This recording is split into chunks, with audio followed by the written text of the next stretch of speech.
Good morning, FBC Merced. My name is Summer Vitelli, and I am happy to be here with you all this morning and share a devotion. When I was asked to share a devotion, something came to mind that happened recently with my son at home doing his schoolwork at home. One thing that we do every day is read out of a devotion book for kids. And I have it here with me today. It's Jesus Calling Devotions for Kids.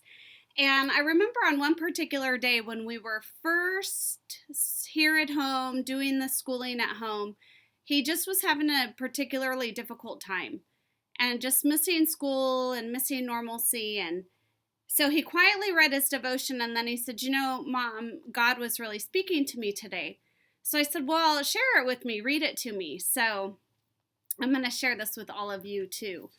It says, no grumbling, please. Grumbling and complaining are not what I want from you. When you grumble, you are telling me that you don't like the way things are going in your life, that you hate my way of doing things. And when you complain, you are showing an ungrateful heart. Thankfulness is your protection against the sin of grumbling and complaining. Being thankful also keeps you close to me.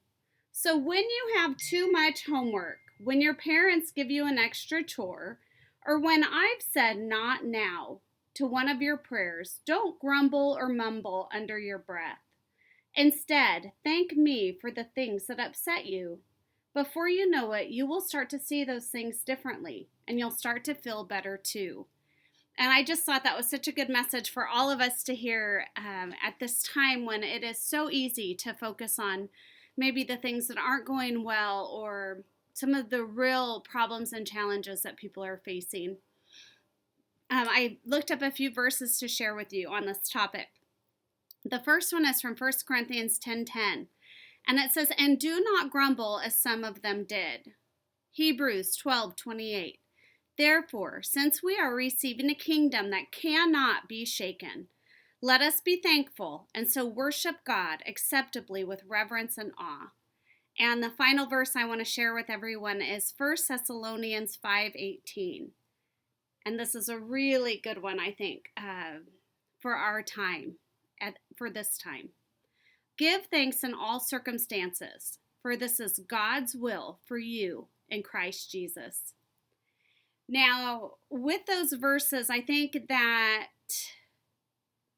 it's easy to start to think, well, yes, but I have very real problems, and it is very difficult to always give thanks. And my hope for you is just that for all of us, is that we can just meditate on these words and just do our best during this time. So a few things I took from these aren't all my ideas, but a pastor that I had in Fresno gave a really good sermon years ago, and I've remembered some of it. So I took some of what he preached that day, and then I've added a few to the list. So this is my list of top 5 things to do when you're feeling down during the shelter in place during this time.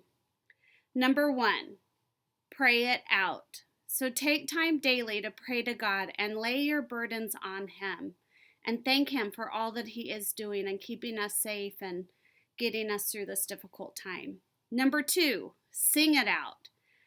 We have done this many times in our house when the schoolwork gets monotonous and we are so tired of being at home.